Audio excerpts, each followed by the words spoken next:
You know that feeling, right? That midday slump hits, and what do? You probably grab a coffee. But what if I told you there's a better way? A much more powerful way to reset your brain. Well, there is, and today we are diving deep into the science behind the strategic power nap. So let's get into it.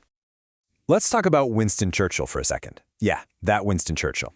The legendary prime minister was a huge fan of the afternoon nap. I mean, he swore by it, even in the middle of a world war.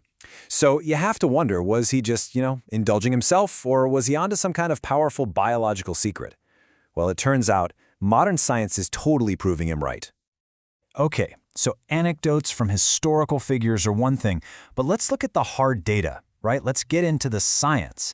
And the case for napping, it's surprisingly strong. We're talking benefits that go way, way beyond just feeling a little less tired. Seriously, you might be surprised by what we found. So what are these perks we're talking about? Well, for starters, we're looking at an improved mood, better alertness, and even sharper memory recall. And what's really wild is how fast this stuff kicks in.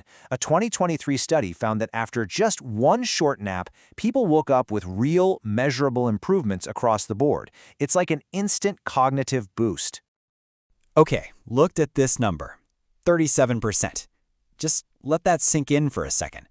What on earth could a simple nap reduce by that much? I mean, that's a huge number. It's your risk of dying from heart disease. That's right. A big study back in 2007 from Harvard found that healthy adults who take regular naps had a 37% lower risk. So we're not just talking about feeling better in the moment, we're talking about a massive long-term benefit for your health. And believe it or not, the good news doesn't stop there. There's even research suggesting that napping might help slow the rate your brain shrinks as you age. Think about that. It means a nap isn't just about feeling good today, it's like an investment in your future brain health. Okay, so at this point you're probably ready to go take a 2-hour siesta, right? But hold on, there is a catch, a big one. There's a golden rule to napping, and if you want to get all these amazing benefits, timing is, and I mean this, everything. What we're talking about here is what's called a power nap. And this is the magic window, the sweet spot. We're talking a short sleep, ideally somewhere between 10 and 30 minutes.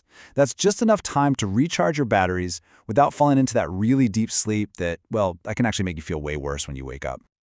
And here's a look at exactly why that timing is so important. See, our sleep works in cycles, about 90 minutes long. That first 10 to 30 minutes, that's the power nap zone. You're in a light sleep. But if you go past that 30-minute mark, you start to slide into deeper sleep. And trying to wake up from that is what gives you that horrible, groggy, where am I feeling. They call it sleep inertia. And this leads to a really important warning. Because napping for too long, especially if you do it regularly, isn't just going to make you feel groggy. It can actually be linked to some pretty serious health risks. This is really where a good thing can go bad. I mean, just look at the difference here. It's night and day. With a short power nap, you get increased alertness and that reduced heart risk we talked about.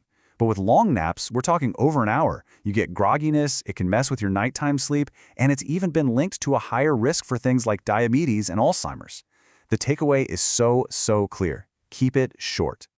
So what this really means is that your alarm clock, it's not just for waking up in the morning anymore. It's a vital tool for your health. Seriously, think of it as your power nap's best friend. It's what makes sure you get all the good stuff without any of the bad. But why? Why does so many of us get that overwhelming urge to just crash after lunch? You might think it's laziness, but it's not at all. It's actually a sign that your body is doing exactly what it's biologically programmed to do. It turns out, a lot of experts believe we're naturally biphasic sleepers. That just means we're wired to sleep in 2 chunks each day, not one. Our internal body clock, our circadian rhythm, naturally has this dip in the afternoon, so that sleepy feeling you get around 2 or 3 p.m., that's literally a biological signal from your body saying, hey, it's time for that second, shorter sleep. And that leads to a pretty fascinating question from neuroscientist Matthew Walker. He asks, what are the health consequences of us abandoning that natural two-phase sleep schedule? By forcing ourselves to sleep in just one big chunk at night, are we basically just fighting our own biology? And what's the long-term cost of doing that? Okay, so this all brings us to the ultimate midday showdown. Picture it. It's 2 p.m., your energy is crashing, you need a boost now. What do? Most of us, we reach for coffee.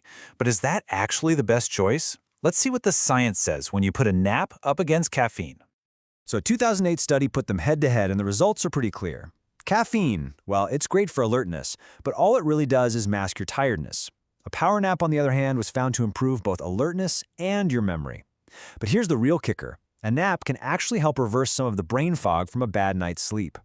Caffeine just papers over the cracks. Think of it this way. A nap is a reboot. Coffee is just a temporary patch. So you're convinced. You want to try it. How do you take the perfect power nap? It's actually super simple. First, just find a quiet, darkish space. Could be your car, a spare office, whatever works. Second, and this is the most important part, set an alarm. Set it for somewhere between 10 and 30 minutes. Third, close your eyes and just rest. Don't stress about actually falling asleep. And finally, when the alarm goes off, get up and enjoy that refreshed, rebooted feeling. So, let me leave you with this question. The next time you have a spare 20 minutes before a meeting or on your lunch break, what are you going to do? You could scroll on your phone, or you could give your brain a powerful, scientifically proven reboot. The choice is yours.